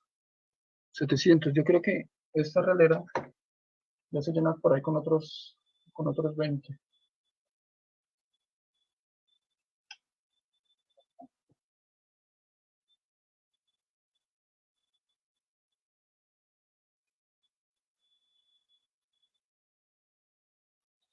Es clave entender el volumen de la realera, sobre todo porque ese volumen de la realera tiene una correlación alta, o sea, entre más grande la realera, más grande la reina, pero tiene una correlación más o menos del 60%. Entonces, ese volumen que necesita esa reina, entonces des en cuenta que es mucho más grande que el zángano, necesita desarrollarse más para poder alimentarse. Y pues obviamente todos ustedes se estarán preguntando cuánto podría llegar a tener el volumen un alveolo de una obrera.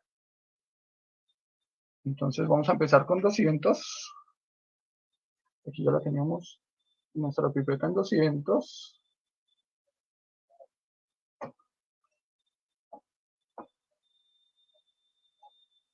Listo, vamos a seleccionar un alveolito que se vea así más o menos bien parejo. 200. Y a esa le falta un poquitico nomás. Creo que 20 es mucho. Vamos a ponerle 15.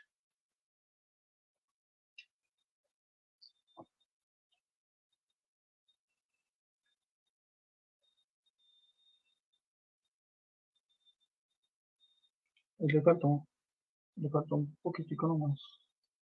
Le ponemos otros 5. Si alguien me puede ayudar, esta solo es de 10. Esta pipeta mínimo me recoge 10. Bueno, si estuviera niveladito, ahí va los 10. ¿Listo? Entonces, des en cuenta. Entonces ahí tenemos los 3 alvéolos llenitos. Entonces, más o menos el de la reina como 750, el de zángano 375 y el de la obrera solo 260. ¿Cómo vamos, profe?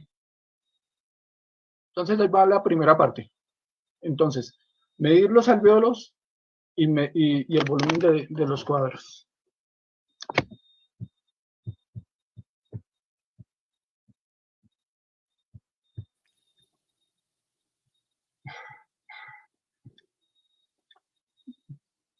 Listo. Entonces, bueno, ahí va la primera.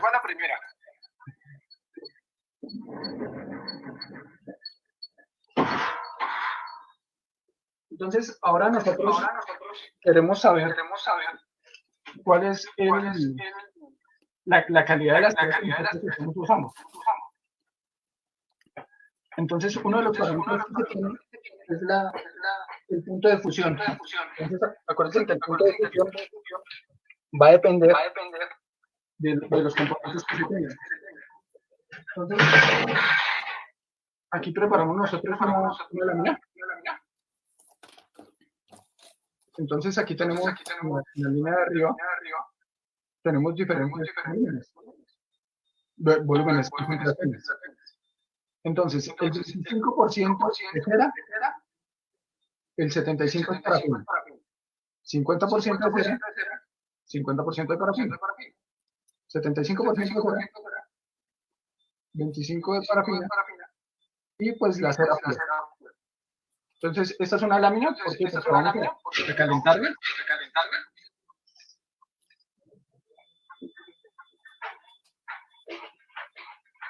Entonces, espero ponemos esto para no quemar las cosas. Y entonces quiero que se fijen, creo que toca subir un poquitico. Bueno, confío que se alcanza a ver en la manera en que se vaya a derretir. Entonces, este es el reverbero que utilizamos para pegar la cera. Entonces, gracias, profe. Pues vamos a ponerla más en la mitad. Pareciera que nos hiciera falta un poquito de luz. Nos ayudamos acá.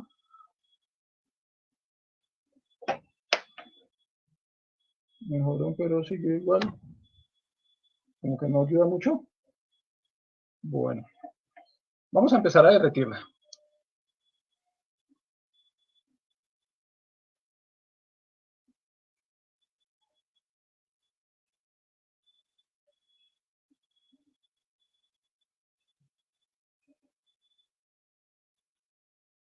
Doc, activa el micrófono. Listo, la primera ya empezó a derretirse.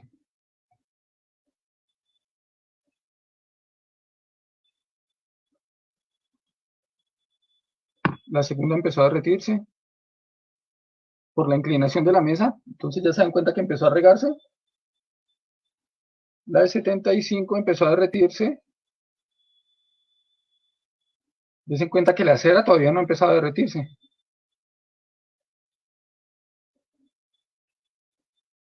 Ahí empezó a derretirse. Ahí ya se empezaron a formar los panales. Ya las tres primeras ya se derritieron y la cera apenas se está derritiendo.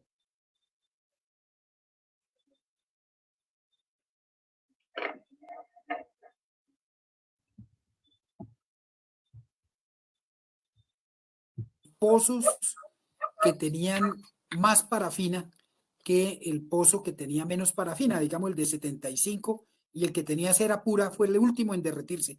Giovanni, quedó muy bien hecho ese experimento, lo felicito.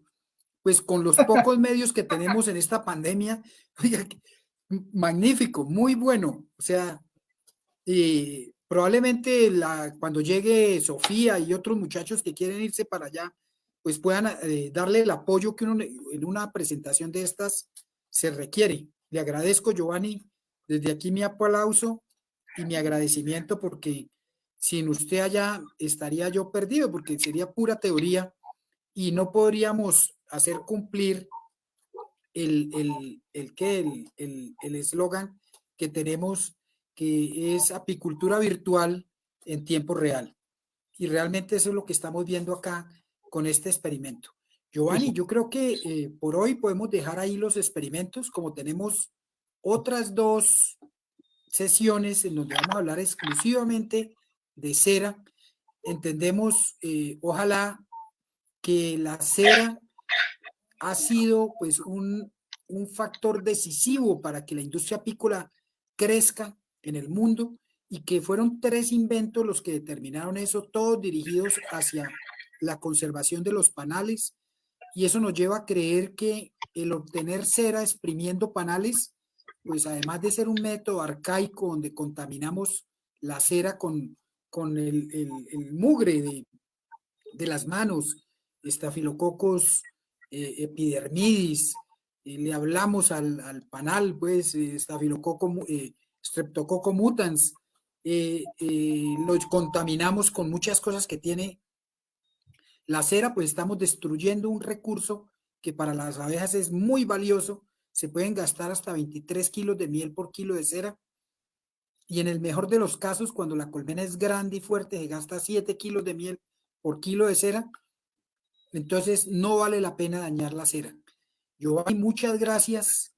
Yo creo que así como usted abrió el programa, sería bueno que también nos despidiera. A todos, pues muchas gracias. Nos vemos en 8 días. El tema sigue siendo cera, porque todavía nos toca abordar el estudio de la perfección matemática de los alvéolos en profundidad, hablar sobre los contaminantes de la cera, las pruebas que nosotros hacemos, que son pruebas que ustedes también podrán replicar en sus casas para determinar si una lámina de cera que están comprando realmente es cera de abejas o es más parafina que cera o cualquier otro contaminante, como les digo, puede ser estearina, puede ser oleína, puede ser carnaúba, que también es un aceite vegetal de palma, de una palma, pues puede ser sebo animal, talcos, bueno, caolín, le echan cantidad de cosas y en este programa queremos mostrar cómo nosotros como apicultores podemos comprar más y mejores láminas de cera y el por qué sí debemos ponerle láminas de cera a las colmenas. Lo que yo dije de no ponerle lámina es cuando en los casos en donde no podemos conseguir, primero, una lámina sin parafina y segundo, una lámina con alvéolos adecuados al tamaño de mis abejas. En esos casos es mejor no ponerle nada, solo el cuadro con el alambre, una colmena bien aplomada para que el alambre quede exactamente en la mitad de los alvéolos y pueda cumplir su función de darle resistencia a ese elemento tan frágil como es la cera, que logra 120 gramos de cera contener 200 kilos, 2 kilos de miel, o sea, una relación casi de 1 a 20. Entonces, un material tan frágil como la cera logra contener eso. Y eso, esa magia está dada por la construcción matemática con que hacen las abejas los alvéolos. Para la próxima clase mostraremos, Giovanni, lo de las suturas, las cicatrices que quedan en las construcciones de los alvéolos de las obreras, ¿cierto? Quedan cicatrices, como es una sutura, pues queda una cicatriz. Mostraremos otras cosas, otros experimentos que teníamos ahí listos sobre qué tan rápido se mueve la miel, perdón, la cera pura, la cera con algo de parafina o con mucha parafina en un líquido, que es otra manera fácil de probar qué tan pura es la cera.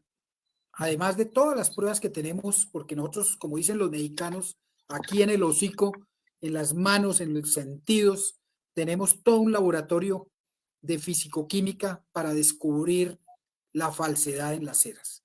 Entonces, para todos ustedes, muy buenas noches. Giovanni, una vez más, mi saludo, mi gratitud, mi abrazo, y pues nos estaremos viendo cuando lo podamos hacer de forma real, pues lo hacemos. Cuénteme, Giovanni. Par cositas. Sí.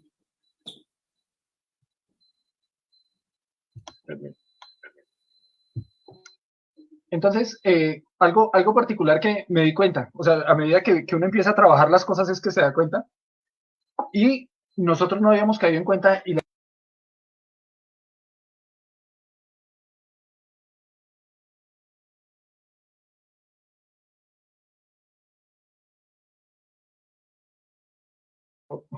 listo, ya volví.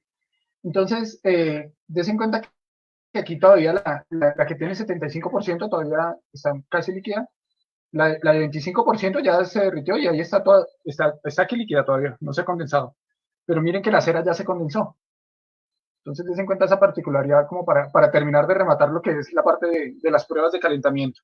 Entonces, obviamente, si ustedes pudieran hacer esta prueba, se dieron cuenta que es sencillo, simplemente subirle de temperatura a la colmena. Profe, estaban haciendo unas preguntas. Juani. Listo. Estamos igual echándonos un tintico porque ¿qué más? Está haciendo harto frío.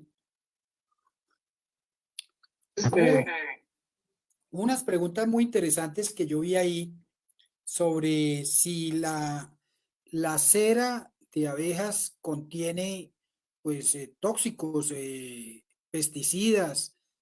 Vuelvo y repito, los nitrofuranos son antibióticos altamente cancerígenos. Ya en ningún país se utiliza, solo aquí en Colombia. Entonces, estamos hablando de furazolidona, ¿sí? Eso todavía se vende acá. Altamente cancerígenos se aplicaban en las abejas para combatir infecciones coexistentes con la varroa y esas furazolidinas y demás se mantienen en la cera activos hasta por 7 años. O sea que la cera es un resguardador de esos principios activos. En los países en donde usan todas esas drogas para las abejas, pues tienen que cambiar cera todos los años. En donde hay loquia americana, pues hay esporas de Paenobacillus larvae. Eso hay que matar esa espora. Y esa espora se mata es metiendo la cera en un autoclave a 2 atmósferas de presión, por lo menos 10 minutos a 135 grados. Ahí matamos esas esporas.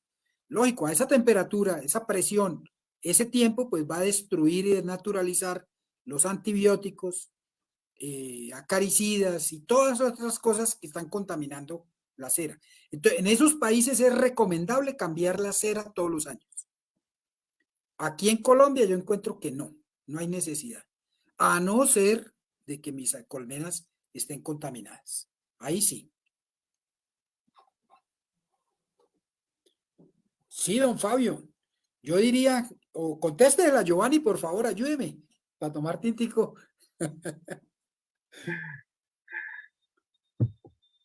Sí, claro, ¿no? Es que eso es lo que nos hemos dado cuenta.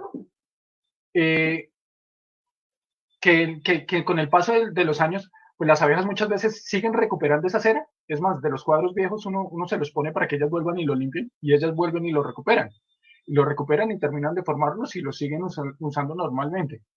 Es que el tema muchas veces también es el cómo las personas que viven en países con estaciones pueden guardar esa cera. O sea, muchas veces el guardar esa cera después de cosechada, que tiene todavía, por llamarlo de alguna manera, todavía está completa, tiene nutrientes para muchas plagas, por ejemplo, para la polilla de la cera, ellos tienen que conservar esa cera. O sea, pues nosotros tenemos 25 colmenas en promedio, pues 25 colmenas es guardar 25 alzas, pues no vería mucho problema. Pero en los países con estaciones ellos tienen miles de colmenas. Entonces un productor que tenga que guardar 2.000 o 3.000 alzas mientras pasa el invierno, pues es voluminoso y sobre todo es muy complicado poder garantizar de que no le va a llegar ningún insecto ni ningún tipo de ataque a la cera. Entonces para ellos muchas veces es más rentable derretir esa cera, volver a hacer cera, láminas de cera, volver a estampar y volver a crecer. Pero acuérdense que todo esto depende en el país en donde nosotros estemos, en el ciclo estacionario que nosotros tengamos y en el manejo productivo que nosotros tenemos. Yo me atrevería a agregar, Giovanni, una cosa. Es por mi experiencia como apicultor. Digamos, los cuadros en donde yo no pongo lámina de cera son cuadros más frágiles. Si yo ese cuadro lo coloqué y lo llenan de miel y voy y lo pongo en la centrífuga, seguramente si es ese cuadro que meto al lado de cuadros con lámina, los de que tienen lámina como base para construir, van a aguantar bien la centrífuga. El cuadro que yo meto sin lámina, ese cuadro es muy débil, muy frágil. Entonces es una desventaja no ponerle lámina. Fuera de eso, yo le ahorro a la abeja, si una lámina pesa, diga 50 gramos, pues, y la cantidad de cera que tiene un cuadro son 110 gramos, pues la abeja no tendrá que producir sino 60 gramos. ¿Sí? O sea, 60 gramos son menos escamas de cera. Entonces les ahorro el trabajo y fuera de eso el cuadro me va a quedar más resistente porque la lámina le va a conferir mayor resistencia al cuadro. Entonces, ¿cuándo digo que no deben colocar láminas? Es cuando no disponemos de buenas láminas. Las voy a comprar y me entregan láminas llenas de parafina. Entonces, botar la plata. En una clase posterior vamos a mostrar con números qué es botar la plata comprando una mala cera. Entonces, en ese caso en particular, no debe uno poner lámina. Pero el uso de la lámina es vital para que el cuadro quede con una mejor resistencia. Si yo centrifugo un cuadro que fue lleno de miel, que fue construido sin lámina de cera, ese cuadro es muy frágil. Se me va a desbaratar tengo que manejarlo muy suavecito para sacarle la miel. Entonces, sí es necesaria la lámina de cera. Ahora, si yo le voy a meter una mala lámina, es mejor no meterle nada. Eso es lo que estoy diciendo. ¿Hay otra pregunta, Giovanni? Claro, la cera se puede y se debe autoclavar cuando la cera está contaminada de esporos, de hongos, de virus, de bacterias. de neonicotinoides, de piretroides, de furazolidina, de nitrofuranos, todas esas cosas, es mejor autoclavarla porque la presión hace que todo eso se descomponga, se desnaturalice y deje de ser activo. Entonces, ahora, calentar la cera hace que los componentes se desestructuren. Y entonces, desde el punto de vista de la humectación, que es cómo la cera es utilizada, por ejemplo, para cremas, para pestañinas, coloretes, todas las cosas que van en la cara, cosméticos, las ceras que han sido tratadas en autoclave no sirven para esa industria, porque pierden humectación, pierden maleabilidad. Las características mecánicas se ven alteradas por el efecto de esa presión, de esa alta temperatura. Se desestructuran todos esos ácidos grasos, esas grasas se van a desestructurar. Entonces, para las empresas hay que estarles vendiendo una cera de mejor calidad, como puede ser la cera de opérculos, y ojalá derretida con cerificador o a baja temperatura. Acuérdense, la cera derrite a 65 grados, ya derrite. Entonces, yo no necesito hacer hervir el agua, sino calentarla, ponerla a 70 grados, y ya la cera va a derretir. Entonces, la gente coge es feliz echando cera y poniéndola a hervir, y lo que hace es desestructurar la cera, y esa cera ya no es igual a una cera que no ha sido hervida. Entonces, importante tener en cuenta eso. ¿Qué otra pregunta, Giovanni?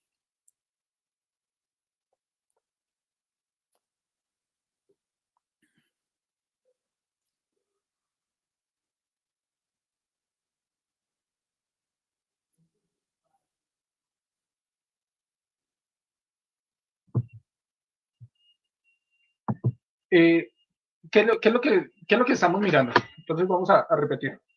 Entonces, aquí en esta lámina, lo que nosotros hicimos fue calentar. Como nosotros tenemos cera pura, entonces ya conocemos, ese valor, el de la cera pura. Y entonces lo que hicimos fue unas mezclas con parafina. Entonces, mezcla de parafina con el 75% de cera, 25% de parafina. 50% de cera, 50% de parafina y 25% de cera y 75% de parafina. Calentamos al mismo tiempo y ya nos dimos cuenta de que la cera pura es la que se demora más en calentarse, en empezar a derretirse. Entonces, si ustedes van a ir a comprar una lámina de cera, pues lo que pueden hacer es una bolita pequeña, ponerla sobre una tapa de gaseosa o sobre algo que puedan calentarlo, utilizar guantes, no se van a quemar las manos. Yo estaba utilizando guantes, lo que pasa es que no habían salido en la cámara. Y entonces, así ustedes pueden calcular más o menos un porcentaje de parafina. ¿Por qué? Porque lo ideal no es comprar parafina, lo importante es comprar cera. Ya se dieron cuenta, si tiene un alto contenido de parafina, entonces van a empezar a armar unos cuadros amorfos. Si tienen mucha parafina, también podrían llegar a roer, que muchas veces eso es lo que le pasa a algunos apicultores, que empiezan a ver huecos en las láminas de cera recién colocadas, y eso es porque muchas veces ha quedado mal preparada, por llamarlo de alguna manera, entonces tiene mucha parafina y entonces se daña. Al principio muchas personas decían que era necesario meterle parafina para que la lámina de cera, poder armar la lámina de cera que pudiera pasar por el rodillo o pudiera hacerse en la plancha, pero nosotros utilizamos lámina del 100% de cera, de cera de abejas. ¿Qué es lo que pasa? Que toca tenerle más cuidado al momento de trabajarla, pero sí se puede trabajar y sí se puede lograr una lámina de cera con esas calidades.